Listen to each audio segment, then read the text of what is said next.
mengucap syukur buat rahmat Tuhan pagi hari ini. Kami ada sebagaimana ada kami, semua karena anugerah-Mu. Sebentar kami ingin mendengar akan suara-Mu Tuhan. Engkau akan teduhkan hati kami. Engkau boleh berbicara di tengah-tengah kami Bapa, dan kami boleh meresap setiap kebenaran firman-Mu. Hamba-Mu yang terbatas, hamba-Mu yang lemah, hamba-Mu yang penuh dengan kekurangan, Engkau akan sempurnakan oleh pertolongan Roh Kudus-Mu Bapa, sehingga firman-Mu boleh tersampaikan dengan baik, dan kami semua pulang dengan hati yang dikenyangkan, yang disembuhkan, yang dipulihkan, yang dibangkitkan oleh kebenaran firman-Mu. Kami siap mendengar firman-Mu. Kami serahkan waktu ini ke dalam tangan kuasa-Mu Roh Kudus. Bekerjalah di antara kami. Hadirat-Mu melingkupi luangan ini, di dalam nama Yesus. Bapak Ibu yang siap mendengar firman, bersama saya katakan amin. Silakan duduk. Salam Bapak Ibu. Selamat pagi yang segar kita semua. Minggu ini kita akan masuk dalam seri khotbah kita yang baru, yaitu tentang eklesia atau gereja. Ya, Mas Justin bisa ditampilkan, saya sudah kirim di grup, Mas Justin. Ya. Nah, tentang apa itu, apakah gereja itu, atau apa itu gereja. Nah, Bapak Ibu Saudara yang dikasihi Tuhan, tadi kita sudah membaca dari Mazmur 145. Nah, dari pasal ini kita akan menemukan bagaimana dari seorang pemazmur sudah menyampaikan kepada kita tentang apa itu gereja. Nah, banyak orang berpikir gereja itu adalah tempat orang-orang yang sempurna. Ya, benarkah gereja itu tempat orang-orang yang sempurna? Nah, ketika orang ngomong tentang bangsa Indonesia, apa yang akan terlintas dalam pikiran banyak orang di dunia? Mungkin kalau orang dengar nama Indonesia, oh Indonesia itu indah. Ada Bali, ada Raja Empat gitu ya. Atau apa yang akan orang lain katakan? Rasis. Apakah itu yang akan terlintas dalam ketika orang menyebut nama kota Bogor? Orang, kebun raya. Orangnya ramah-ramah. Gitu ya. Di Bogor itu di pasar ada mangga, di pinggir jalan ada mangga, di rumah ada mangga gitu ya. Karena kalau kita lewat mangga, mangga gitu ya. Terus kalau orang berbicara tentang Gereja Baptis Indonesia Pabaton, apa yang akan orang ingat tentang gereja kita? Apakah orang akan ingat tentang kehangatan keluarganya luar biasa, keramahan jemaatnya itu sangat menyejukkan hati? Apakah itu Bapak Ibu? Nah, lalu yang selanjutnya, ketika orang mendengar tentang nama kita sebagai orang Kristen, ya, ada Selo, ada Misko, ada Kasta. Apa yang akan orang lihat tentang kita? Apa yang orang lain akan terlintas dalam pikiran mereka? Apakah ada karya Kristus? Atau sebaliknya, ketika saya sharing kepada orang-orang gitu ya, kalau ketemu itu selalu yang diomonginya gerejanya ya. Aduh Pak, gerejaku itu orang-orangnya, aduh. Kenapa emang Pak? Aduh, si inilah begini, si itulah begini, si itulah begono gitu ya. Yang dibicarakan itu adalah sesuatu yang gak enak di telinga. Sesuatu yang buat kita miris gitu ya. Karena itu yang ada terlintas di benaknya, sehingga dia malas datang bergereja. Tentu Tuhan mau kita menjadi gereja yang sesungguhnya, gereja yang menggenapi rencana Tuhan.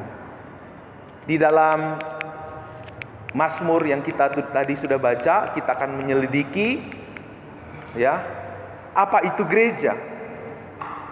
Yang jelas Bapak Ibu, gereja itu bukanlah kumpulan orang-orang yang sempurna. atau orang-orang yang kudus, bukan kumpulan para malaikat, melainkan kumpulan orang berdosa. Kita ini berdosa, makanya kita datang ke gereja. Gereja itu sama seperti bengkel, tempat perbaikan. Ya, karena itu kita perlu, ya. Teman saya itu ada bajunya, lalu dia waktu itu panitia, lalu di bajunya itu tertulis, kami sedang dalam perbaikan. Ya, itu hikmat yang luar biasa gitu ya. Ya, dia panitia, tentu kalau kita buat acara sesuatu itu banyak kekurangannya ya, banyak hal yang tidak seperti hati. Jadi kalau ada orang yang mau intervensi atau mau mengkritik, baca ini. Kami sedang dalam perbaikan. Jadi kita ini Bapak Ibu adalah gereja yang sedang dalam perbaikan. Tidak ada yang sempurna di antara kita. Karena itu saya menulis di sini Bapak Ibu, apa itu gereja? Gereja itu adalah persekutuan orang-orang berdosa oleh pertolongan Roh Kudus, percaya Yesus dan berkomitmen hidup sebagai tubuh Kristus. Gereja itu bukan orang sempurna, melainkan orang berdosa, tapi mau datang kepada Tuhan, mau bertobat, mau percaya Yesus, lalu berkomitmen hidup dalam kehendaknya, ya, hidup dalam pimpinannya Tuhan. Seorang Emil Barner, ya, seorang teolog dari Swiss, berkata, kebersamaan orang Kristen dalam ibadah gereja bukanlah hal tambahan, melainkan sesuatu yang sangat melekat, seperti mereka melekat dengan Kristus. Jadi kalau kita ini adalah gereja, maka setiap kebersamaan kita sebagai jemaat Tuhan itu adalah kebersamaan yang selalu dirindukan, selalu diharapkan. Itu bukan sampingan, itu bukan satu pilihan, tetapi satu keharusan buat kita. Seperti kita ingin selalu melekat dengan Kristus. Itulah gereja, ya. Kalau kita lihat ada survei yang dilakukan oleh Barna Research Center dari Amerika, itu menyimpulkan Bapak Ibu bahwa banyak orang-orang yang menganggap iman mereka sangat serius kepada Kristus, tapi banyak yang tidak mau pergi ke gereja. Ini tahun 2017. Mereka yang mengaku percaya Yesus, yakin diselamatkan, tapi banyak di antara mereka tidak pergi bergereja atau tidak menjadi jemaat. Nah, orang-orang seperti ini disebut apa? Loves Jesus but not the church, ya. Orang-orang seperti ini hanya cinta Yesus, tapi sebenarnya bukan gereja. Apa zaman sekarang mungkin disebut followers Yesus, penyuka Yesus. Waktu mereka dapat untung sesuatu, mereka suka Yesus. Tapi kalau berbicara tentang mengikut Yesus, bergereja, berjemaat, harus berkorban, harus menyangkal diri, no. Ini tahun 2017. Jadi penelitian ini menyebutkan bahwa 10% orang Kristen termasuk dalam kelompok ini. Nggak tahu tahun 2026 apakah ini berkembang, meningkat atau menurun. Nah, penelitian di Indonesia dilakukan oleh VRC, ya, di Indonesia tahun 2017 juga menyimpulkan bahwa 75% anak muda Kristen Indonesia percaya hal-hal spiritual. Sementara 25% lainnya mulai tidak percaya. Hanya 63% dari 4.095 anak muda yang beribadah 4 kali dalam 3 bulan menunjukkan penurunan kehadiran gereja. Jadi BRC menyimpulkan banyak remaja Kristen memiliki ketahanan iman yang rapuh dan kurang memiliki persekutuan yang akrab. Bayangkan Bapak Ibu, bagaimana masa depan gereja kalau anak-anak mudanya seperti ini, ya. 4 kali dalam 3 bulan. Survei ini menunjukkan mereka hanya beribadah 4 kali dalam 3 bulan. Artinya anak-anak muda ini tidak tertanam dengan baik. Kalau tidak tertanam dengan baik di satu gereja, bagaimana mereka bertumbuh? Kalau pergi minggu ini ke gereja A, gereja B, dia akan mulai membandingkan. Oh, sana begini, di sini begini, orangnya begini, pendetanya begini. Akhirnya Bapak Ibu, waktunya habis membanding-bandingkan. Dia nggak konsentrasi kepada imannya. Waktu datang sih, oh kalau di gereja ini makanannya ini, kalau orang Matama, kalau di sana gini, oh di sini orang-orangnya bajunya keren, di sana. Habis waktu membanding-bandingkan, seperti orang yang berdiri di dua perahu. Waduh, gimana nih? Nggak menentu, goyang. Bisa nggak bertahan? Nggak mungkin, Bapak Ibu. Itulah sebabnya betapa penting kita komitmen bertumbuh di satu gereja. Ya. Jadi kebersamaan orang Kristen yang bagaimana yang mengategorikan gereja itu? Yang pertama Bapak Ibu, kita lihat yang pertama, sepakat menyenangkan hati Allah. Di ayat 10 tadi dikatakan, dan orang-orang yang kau kasihi akan memuji engkau. Memuji ini artinya apa? Menyenangkan. Gereja itu adalah orang-orang yang sepakat menyenangkan siapa? Menyenangkan hati Tuhan, bukan menyenangkan pendeta. Amin. Bukan menyenangkan manusia. Ya, tapi menyenangkan Tuhan. Aduh, minggu ini harus gereja ini. Kalau nggak gereja nanti pendeta ini datangin saya, nanya-nanya saya. Bukan gitu. Kita ke gereja untuk menyenangkan hati Tuhan. Jadi hal menyenangkan hati Tuhan ini berarti apa Bapak Ibu? Kita tunduk kepada Sang Kepala gereja. Siapa kepala gereja? Yesus Kristus. Dia yang telah menebus kita. Dia telah yang mengangkat kita. Dia yang telah memilih kita. Kita ini umat tebusannya Tuhan. Kita ini tidak layak lagi untuk diri kita. Kita ini tidak layak lagi hidup untuk kesukaan kita, kesenangan kita. Kenapa kamu nggak gereja? Aduh Pak, saya nggak suka ini itu di gereja. Tidak Bapak Ibu. Bukan, kita udah ditebus Tuhan.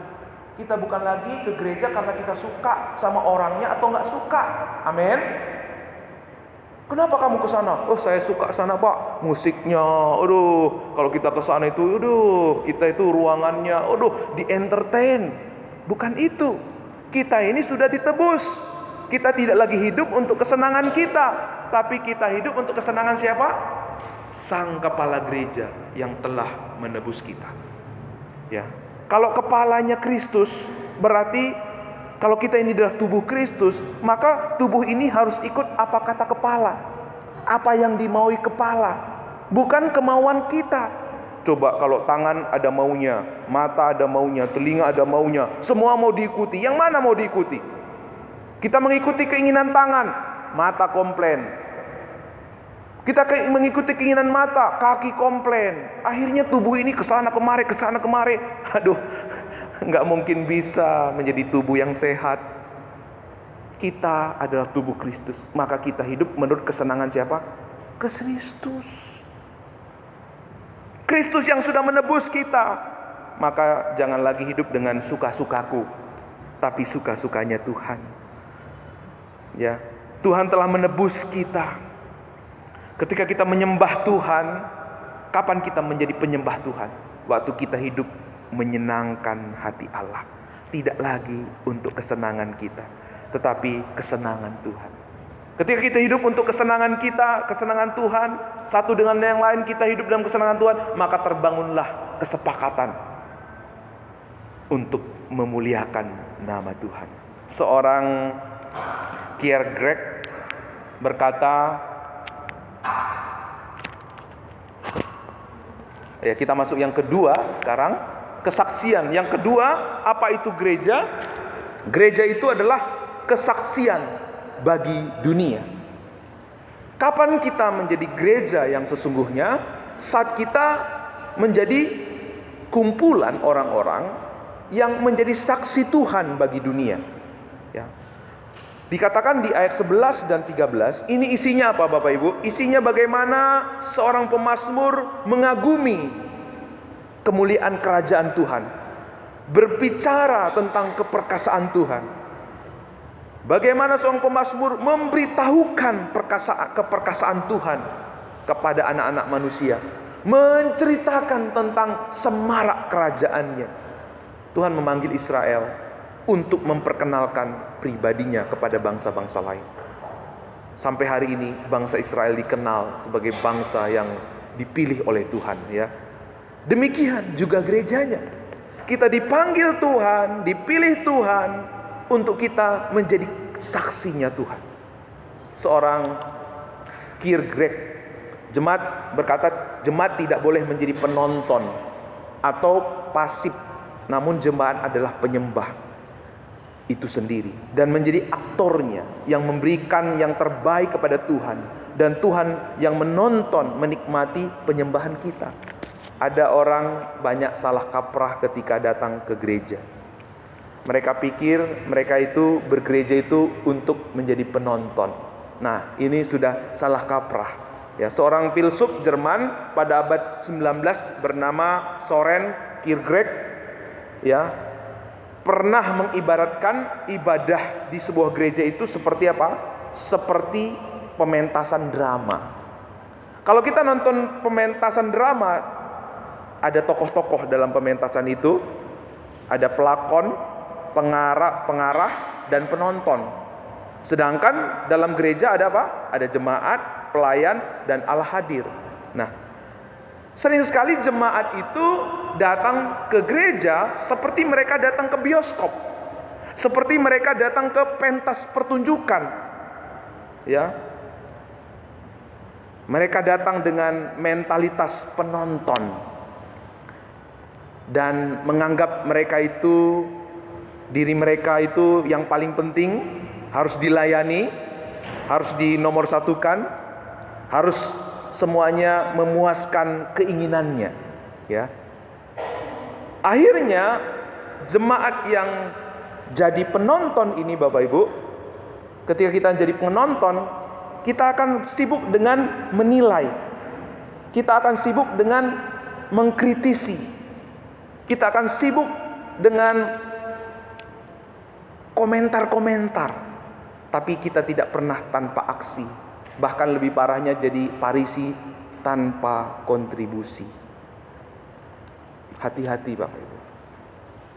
Inilah jebakan iblis. Dibuat kita salah mengerti tentang gereja. Kita dibuat, saya datang, dilayani, nonton, lihat, kurang ini musiknya, kurang ini bangkunya, kurang ini, kurang itu. Kita sibuk mengkritisi tapi tanpa aksi. Jadi di gereja itu Bapak Ibu ada tulang-tulang, ada tulang telunjuk, dan ada tulang rahang. Satu lagi tulang punggung. Coba tanya samping kiri dan kanannya, kamu tulang apa?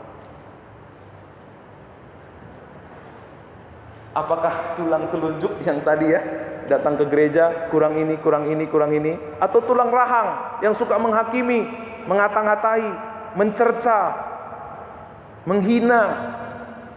Saya yakin orang yang sudah mengerti tentang gereja tidak lagi menjadi tulang telunjuk dan tulang rahang. Amin. Dia adalah tulang punggung. Dia adalah tulang penopang. Dia tidak perlu ngomong, dia tidak perlu bermegah diri, membanggakan diri. Dia tetap menjalani apa yang menjadi tugasnya. Dia tahu siapa dirinya. Dia tidak lagi hidup untuk kesenangannya, tapi untuk kesenangan Tuhan. Haleluya. Amin. Kalau kita tidak mengerti tentang gereja, maka kita akan seperti jemaat Korintus. Dikuasai oleh kesombongan, dikuasai oleh perpecahan, ya, gagal. Ketika gagal menjadi orang yang minder dan menarik diri daripada komunitasnya, tapi ketika berhasil merasa berjasa, merasa lebih baik, lalu mulai menghakimi, mulai merendahkan orang lain. Pasti kalau kehidupan seperti ini, kita nggak mungkin menjadi kesaksian. Kita nggak mungkin bisa menggenapi rencana Tuhan. Makanya kalau kita kembali kepada gereja mula-mula, ya, gereja mula-mula itu selalu mereka setia dalam pengajaran rasul-rasul. Mereka setia dalam persekutuan, memecahkan roti, apalagi ibadah raya di bait Allah, ya. Karena 3 poros gereja ini akan memproses kita memiliki hati hamba. pasti melahirkan hati hamba. Sehingga kita memiliki kerendahan hati. Kerendahan hati ini akan mengangkat kita melampaui segala tantangan, segala rintangan, segala persoalan di hidup kita. Maka kalau kita rendah hati, memiliki hati hamba, kita menjadi aktor, kita menjadi orang yang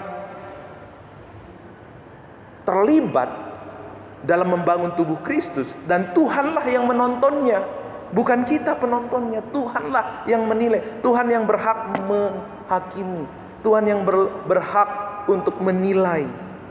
Ya. Ketika kita mengerti apa arti kata gereja, kita menjadi pelayan Tuhan. Kita terlibat dalam kebersamaan kita, sekecil apapun itu akan memungkinkan kita untuk terbangun sebagai tubuh Kristus. Kita menjadi kesaksian, ada kekompakan, ada kehangatan. Orang-orang akan mengenal, kompak banget ya Gereja Baptis Indonesia Pabaton itu. Orang-orangnya hangat. Seperti kemarin kita KPW di rumah Pak Daud, penuh dengan sukacita. Kita berbagi kasih satu dengan lain lewat pengalaman. Itulah persekutuan gereja. Kita membangun persekutuan yang indah. Kalau ada yang retak di antara kita, ada hubungan yang retak, justru seperti apa? Kata Pak Hakim kemarin, kintsugi, ya kan? Seperti keramik yang pecah, dipoles dengan cairan, dikasih bubuk emas, harganya lebih mahal. Dan itulah yang harusnya terjadi dalam kehidupan orang percaya, orang Kristen. Hubungan yang retak justru menjadi sarana anugerah buat kita, menjadi balahan lebih kompak. Yang setuju katakan amin. Kumpulan-kumpulan orang dunia udah biasa. Kalau ada retak, kenapa kamu gak datang? Gak suka sama itu, aku gak akan datang lagi. Tapi di dalam Kristus justru kalau ada yang membuat kita tidak nyaman, itu tandanya Tuhan bekerja dalam hidupmu. Amin. Itu tandanya Tuhan ingin membuat kita menjadi lebih indah. Orang-orang akan berkata, saya tahu si A dan si B itu dulunya begitu musuhan, tetapi kok sekarang kompak melayani Tuhan. Wow. Makanya dikatakan tadi menjadi kesaksian. Saya ingat tentang seorang teman saya di kampus, di asrama. Wah, kita sering sekali berselisih gitu ya. Sering sekali berantem sama dia. Tapi ternyata Bapak Ibu, berantem itu membentuk kami. Dan ketika kami berantem, Tuhan memproses kami. Dan akhirnya Bapak Ibu, kamilah yang lebih kompak, alumni yang lebih kompak dari yang lainnya. Saling menelepon. Kalau dia datang ke Bogor, dia mampir di Bogor, dia kabar-kabarin. Itulah indahnya kesatuan di dalam Kristus. Ada juga teman saya, ya, berantem terus. Cowok dan cewek ini ya. Akhirnya, tahu-tahu Bapak Ibu, mereka menikah. jadi jodoh gitu ya. Jadi saudara, Tuhan memanggil kita menjadi gereja, jemaat yang menjadi kesaksian. Sama seperti jemaat mula-mula. Jemaat mula-mula dikenal oleh orang tentang ketekunan mereka, tentang kesehatian mereka, tentang sukacita yang Tuhan kerjakan di dalam hidup mereka, tentang ketulusan hati mereka, tentang kegembiraan mereka, tentang memuji Allah. Nah, kalau kita ada masalah dikit terus nggak kelihatan, di mana ketulusan hatinya? Kalau kita, ada yang kurang nyaman sedikit, udah nggak kelihatan, di mana ketekunannya? Makanya jemaat mula-mula itu dikatakan Tuhan menambahkan mereka dengan apa? Dengan bilangan orang yang percaya. Kenapa saudara? Karena mereka memiliki kesaksian yang hidup. Karena Bapak Ibu, kita ini dipanggil Tuhan. Kita ini adalah orang-orang yang ditetapkan Tuhan untuk menjadi berkat bagi bangsa-bangsa. Kita tidak hanya ada di dunia untuk menikmati berkat, tapi untuk menyalurkan berkat bagi orang-orang dunia. Di dalam Efesus, Bapak Ibu, dikatakan karena kita ini buatan Allah, diciptakan dalam Kristus Yesus untuk apa? Melakukan pekerjaan baik yang disiapkan Allah sebelumnya. Ia mau supaya kita hidup di dalamnya. Kalau Anda sudah mengerti Injil tapi tidak melakukan apapun untuk pekerjaan Tuhan, mari kita bertobat. Ya. Ingat, kita ini bukan seorang konsumen yang datang ke gereja. Kita ini bukan seorang penonton yang duduk manas-manasin bangku gereja. Kita ini adalah orang percaya, orang yang telah ditebus oleh Tuhan. Untuk apa? Melakukan pekerjaan baik. Banyak bidang pelayanan yang kita bisa lakukan. Pak, saya nggak bisa nyanyi, Pak. Pak, saya nggak bisa sapa-sapa orang. Pak, saya nggak bisa memberi. Saya nggak bisa itu, nggak bisa ini. Apapun kalau kita ada kemauan, pasti ada selalu jalan.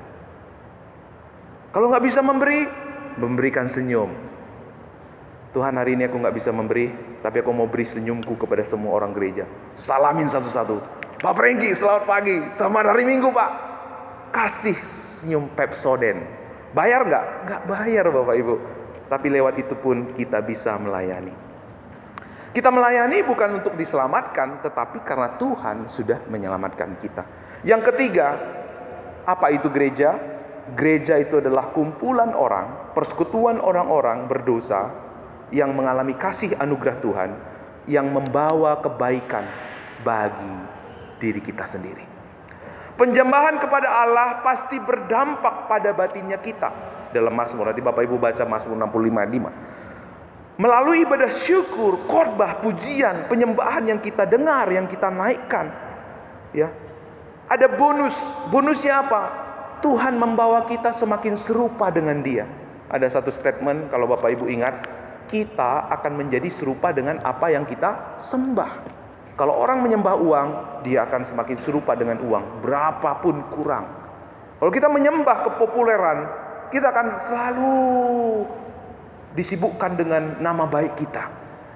Kalau kita menyembah Tuhan, karakter kita akan semakin hari serupa dengan Kristus.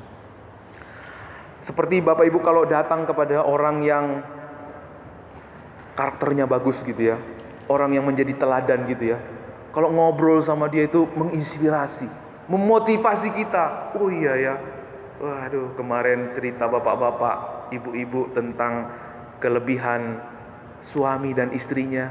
Nah, itu menginspirasi, itu memotivasi kita. Oh iya ya, jadi suami itu begini ya. Oh iya, jadi istri itu begini ya. Itu akan sendiri mengubah hati kita. Kita akan menjadi serupa dengan apa yang kita sembah.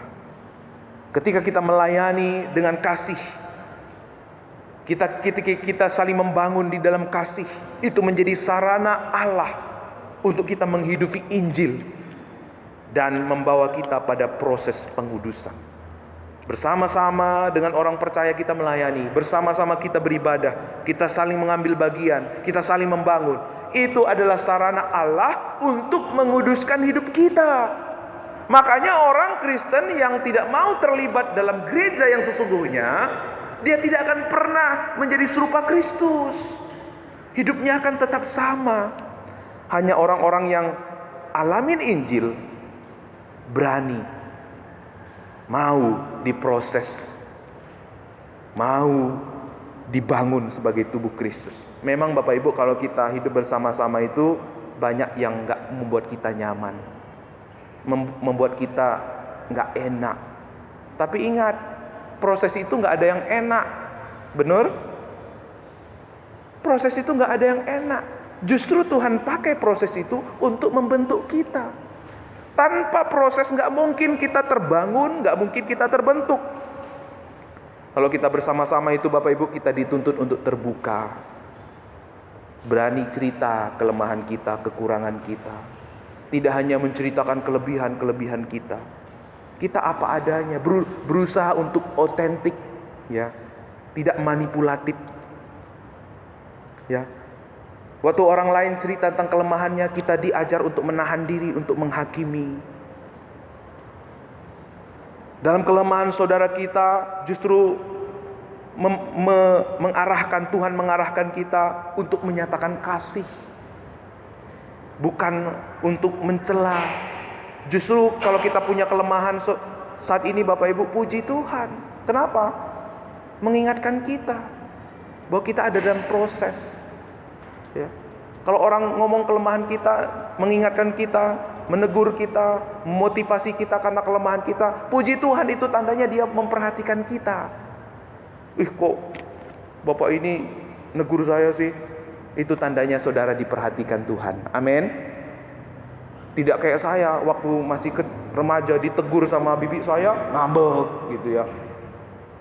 Kok bapak pendeta saya, pendeta ini udah ngomongin saya nih di mimbar ini, padahal nggak nyebut nama saya, udah perasaan.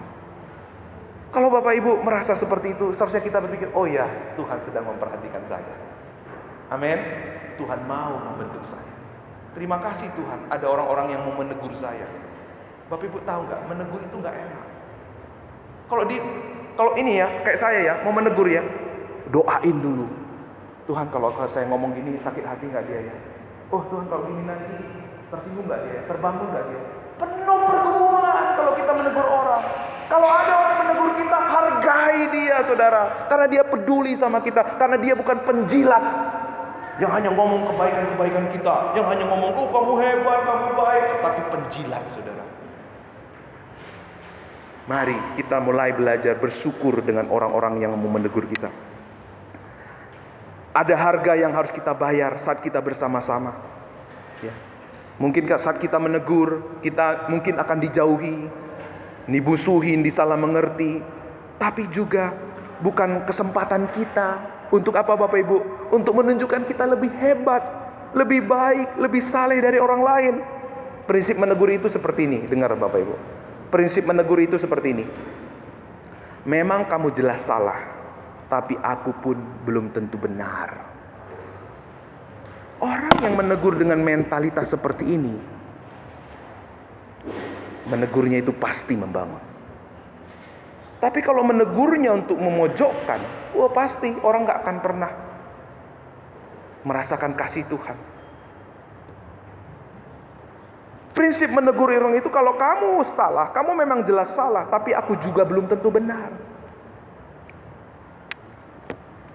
Nah saudara, sering sekali telinga kita lebih tertuju pada kata-kata manis, kata-kata sanjungan yang kita harapkan. Namun kita berpaling dari teguran.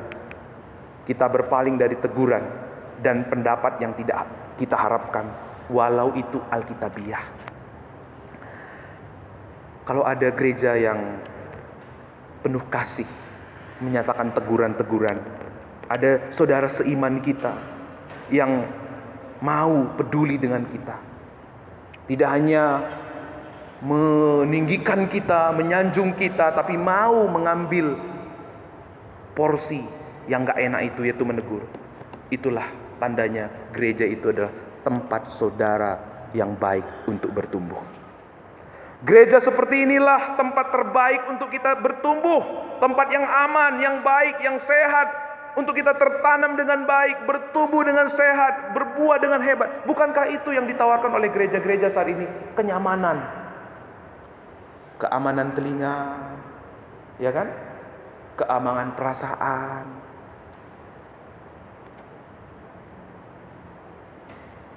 Tapi Tuhan mau kita, Bapak Ibu, bertumbuh sebagai gereja yang saling share, kita saling perhatian, saling afirmasi, saling konfirmasi, saling apresiasi satu dengan yang lain. Karena disitulah gereja itu ada ketulusan, ada kesungguhan. Waktu kita bersama-sama pasti ada beda pendapat, ya. Pendapat A, pendapat B, pendapat E. Nah, itu juga membentuk kita untuk saling menghargai pendapat. Di Gereja Baptis Babaton itu bukan pendapat satu orang, tapi yang diutamakan siapa? Pendapat siapa yang lebih sesuai dengan firman Tuhan. Bukan pendapat siapa, tapi pendapat siapa yang paling sesuai dengan kebenaran firman Tuhan. Yang terakhir Bapak Ibu, kita cepat saja. Apa itu gereja? Gereja itu adalah latihan menghidupi kehidupan kekal. Di ayat 21 dikatakan, biarlah segala makhluk memuji namanya yang kudus untuk seterusnya dan selamanya.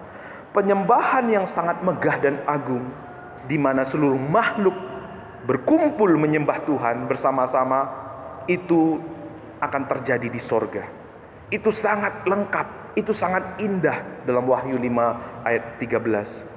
Dan aku mendengar semua makhluk yang di sorga dan yang di bumi dan di bawah bumi dan yang di laut dan semua yang ada di dalamnya berkata, bagi Dia yang duduk di atas tahta dan bagi Anak Domba adalah puji-pujian dan hormat dan kemuliaan dan kuasa sampai selama-lamanya.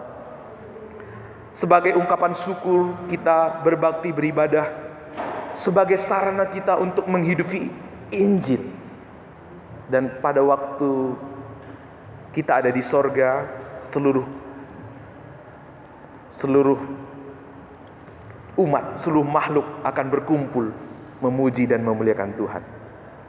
Mengalami kesempurnaan kasih Allah, mengalami kehidupan dan kemuliaan Allah di sorga kelak nanti. Tapi Bapak Ibu, selama kita masih di dunia, juga kita berkesempatan untuk mencicip indahnya penyembahan di sorga nanti. Lewat apa? Lewat kita berjemaat, berkumpul, berkomitmen bersama-sama memuliakan Tuhan. Saat kapan kita menikmati penyembahan kekal, hadirat Tuhan di sorga? Saat hati kita diliputi oleh kuasa Injil. Saat kita menyadari kita ini sudah ditebus Tuhan, kita ini sudah dikasihi Tuhan. Seharusnya kita harus binasa, tapi Tuhan menyelamatkan kita. Sama seperti perempuan pelacur. Ia mengambil minyak yang sangat mahal, ia pecahkan, ia minyaki kepala Yesus, lalu ia menyeka kaki Yesus, menyeka kaki Yesus dengan rambutnya. Kira-kira pada waktu itu perempuan ini melakukan itu, apa kata-kata orang? Banyak omongan, aduh itu mahal banget minyak itu, aduh ini perempuan dasar nggak benar apa. Tapi dia tetap melakukannya. Kenapa saudara? Inilah penyembahan yang berdasarkan Injil. Ya udah mengalami hadirat Tuhan. Kalau kita menyembah Tuhan, dalam hadirat Tuhan, apapun orang lain katakan, apapun yang orang lain komen tentang kita akan tetap tertuju karena hati kita melimpah dengan ucapan syukur. Kenapa kita masih waktu melayani, waktu beribadah masih tertuju pendengaran kita, penglihatan kita kepada A, kepada B? Karena sering sekali kita menyembah tanpa mengalami Injil. Kalau kita mengalami Injil kasih karunia Kristus, maka hati kita akan banjir dengan ucapan syukur. Melampaui apapun, melampaui segala tantangan, rintangan. Saudara, kita adalah tubuh Kristus. Mari kita menyembah Tuhan dalam kesatuan tubuh Kristus, di mana kita menyenangkan Tuhan, di mana kita menjadi kesaksian, di mana hidup kita ini akan diubah hari demi hari seperti Kristus. Dimanapun kita berada, kita menghadirkan hadirat Tuhan. Itulah yang Tuhan mau di dalam kehidupan kita sebagai gereja. Ingat saudara, bahwa kita ini adalah tubuh Kristus. Kita ini adalah umat Allah. Tahukah Bapak Ibu, Allah kita adalah Allah atas persekutuan. Kita hanya akan mengenal Dia, kita hanya akan menggenapi rencananya, kita hanya akan memuliakan Dia saat kita ada dalam persekutuan. Dia adalah Allah prikorosis. Bapa mengasihi anak, anak mengasihi Roh Kudus, Roh Kudus mengasihi Bapa. Bapa dikasihi oleh anak, anak dikasihi oleh Roh Kudus. Semua saling berkaitan satu dengan yang lainnya. Ada hubungan timbal balik, ada kehidupan saling. Justru waktu kita membangun kehidupan yang saling dalam kasih Kristus, disitulah kesempurnaan Allah nyata di hidup kita. Kita tidak perlu jadi orang lain, sama seperti Bapa, Anak dan Roh Kudus tetap menjadi individual masing-masing. Kita tidak perlu menjadi orang lain, jadilah diri kita sendiri. Ketika itu kita akan menjadi orang-orang yang menikmati persekutuan. Ada kehidupan yang indah, yang saling membangun, saling memperhatikan, saling menguatkan, saling menegur dengan kasih, saling menopang di dalam doa. Oleh sebab itu, ketika kemarin kita belajar dari Filipi, Bapak Ibu, satu hal yang Paulus ingat tentang jemaat yang ada di Filipi, bukan diingat tentang kekayaan mereka, bukan diingat tentang tentang kehebatan mereka melayani ke sana kemari, tidak saudara. Tidak diingat tentang jabatan-jabatan mereka di dalam gereja. Tapi tahukah Bapak Ibu apa yang diingat oleh Paulus? Persekutuanmu. Artinya apa? Tuhan mau mengharapkan persekutuan yang indah di antara umatnya. Kehidupan saling satu dengan lain. Disitulah nama Tuhan dipermuliakan. Kalau kemarin kita udah KPW di rumah Pak Daud, ayo yang belum KPW kelompoknya bersama-sama bergiat dalam persekutuan. Kalau kita belajar di bulan-bulan ini, blueprintnya gereja itu apa Bapak? Persekutuan. Mereka bertekun dalam pengajaran Rasul. Mereka bertekun dalam memecahkan roti di rumah masing-masing. Itu tidak bisa dipisahkan dari gereja. Itu gak boleh dilupakan kalau kita mau menjadi tubuh Kristus. Ya. Lihat tadi Mazmur. Setiap puji-pujian yang dinaikkan selalu didasarkan oleh pengenalan. Betapa kita butuh tertanam. Karena waktu kita tertanam dalam 3 poros gereja, pasti melahirkan pribadi yang berbeda. Gak mungkin sama. Memang bisa juga berbeda. Seperti Yudas, meskipun diajar, mengkhianat. Yudas saja mengikut Yesus, dimuridkan langsung oleh Yesus. Masih ada yang berkhianat. Apalagi kalau kita menjadi gereja yang hanya datang, manas-manasin bangku gereja, lalu pulang. Seberapa orang yang akan mengkhianati Yesus? Biar ini menjadi hati dan kerinduan kita. Mari kita tunduk kepala.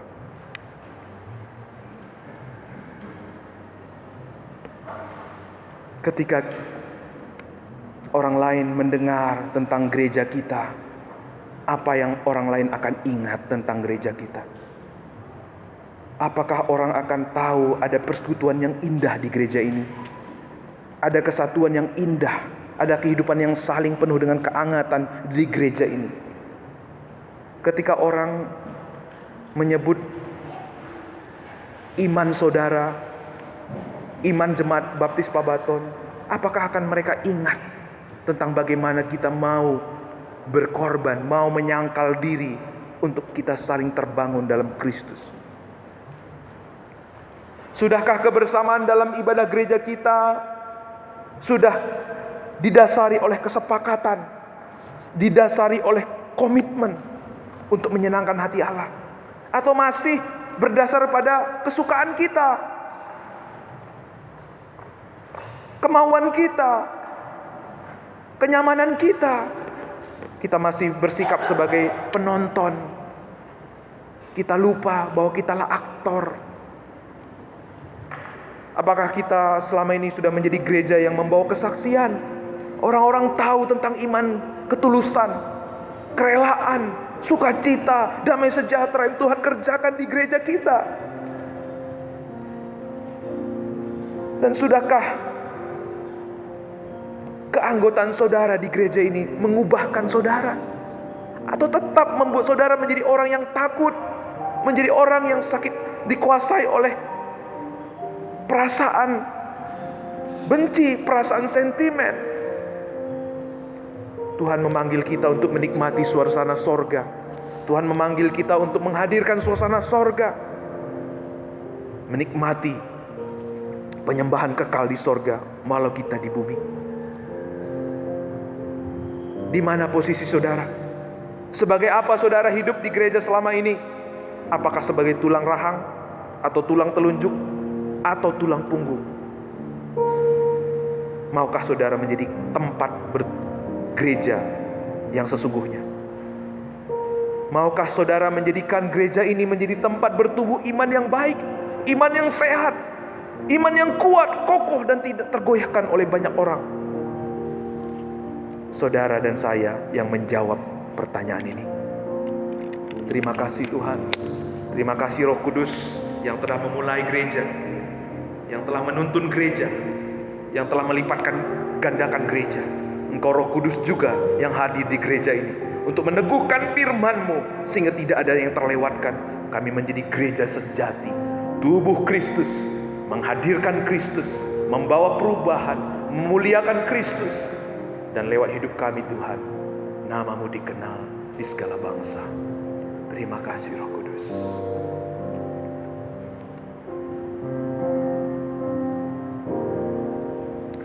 Oh Roh Kudus, tolong kami sinari setiap hari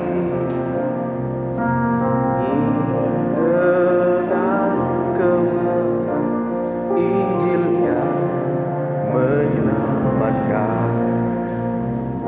Tuntun kami lewat firman yang Bapa telah nyatakan, yang telah digenapi Kristus. Ajar kami Roh Kudus. Katakan bersama-sama, amin, amin, amin, amin. Oh Roh Kudus, ajar kami firman-Mu. Ya, dan saya jemput Bapak Ibu bangkit berdiri, kita nyanyikan.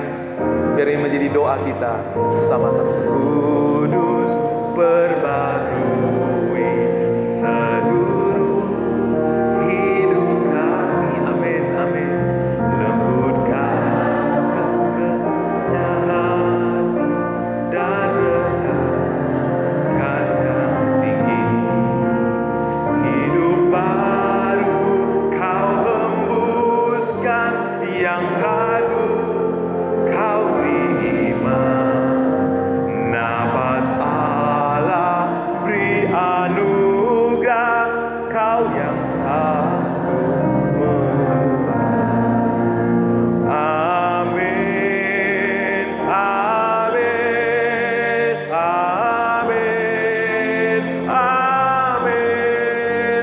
Oh Roh Kudus, ajar kami firman-Mu. Ya. Musik mengalun, saya ajak Bapak Ibu untuk bersama-sama datang kepada Tuhan. Kita membawa hati kita, kita membawa pertobatan di hadapan Tuhan. Kalau selama ini kita salah kaprah tentang gereja, minta Roh Kudus mengajar kita, memperbaharui hati kita. Ini adalah kesempatan yang indah. Tanpa kita menjadi gereja, kita hanya lovers Yesus. Kita tidak pernah menjadi gereja sesungguhnya. Kita hanya menjadi followers yang tidak pernah menggenapi rencananya. Oleh sebab itu, Tuhan memanggil saudara. Tuhan ingin kita memperbarui hati kita. Tuhan mau kita menjadi gereja sesungguhnya, membawa kesenangan bagi nama Tuhan, menjadi kesaksian bagi dunia, membawa perubahan buat diri kita, menghadirkan kerajaan Allah, menghadirkan kehadiran Allah dimanapun kita berada, karena hati kita yang diliputi oleh rasa syukur yang melimpah. Oh Roh Kudus, Kau sucikan bak emas yang dimurnikan, biarlah api yang menguji berbuah iman sejati. Bentuk sebab Kristus, kejar apa yang kudus, dan jadi terang di bumi sampai Dia datang lagi. Amin, amin, amin, amin. Oh Roh Kudus, ajar kami firman-Mu. Ya, serukan dengan sungguh lagi. Roh Kudus, Amin, amin, amin, amin. Oh Roh Kudus, ajar kami firman-Mu. Lebih lagi. Amin, katakan. Amin, amin, amin, amin. Oh Roh Kudus, ajar kami firman-Mu, ya dan benar Tuhan, firman-Mu ya dan amin. Ketika firman-Mu disampaikan